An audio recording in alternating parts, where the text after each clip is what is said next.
பத்திரிகையாளர் கோபாலகிருஷ்ணன் எழுதிய தாவேக அரசு நம்பிக்கைகள், சந்தேகங்கள், அவசர தீர்ப்புகள் எனும் கட்டுரை சிந்தை இணையதளத்தில் இன்று வெளியாகியிருக்கிறது.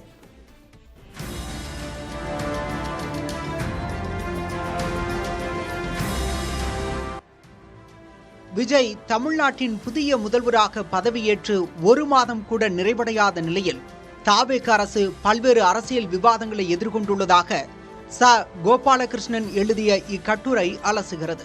அமைச்சரவையில் கூடுதல் தலித் பிரதிநிதித்துவம், பெண்களுக்கு முக்கியத்துவம் மற்றும் கூட்டணி ஆட்சி போன்ற அம்சங்கள் மக்கள் மத்தியில் புதிய நம்பிக்கையை விதைத்துள்ளதாக கட்டுரை குறிப்பிடுகிறது. அதே வேளையில் அதிமுக அதிருப்தி எம்எல்ஏக்களை கட்சியில் சேர்த்தது, கட்சி தொடங்கியது முதல் இன்று வரை ஊடகங்களை சந்திக்காதது போன்றவை கடும் விமர்சனங்களை எழுப்பியுள்ளன என்று கட்டுரை கூறுகிறது.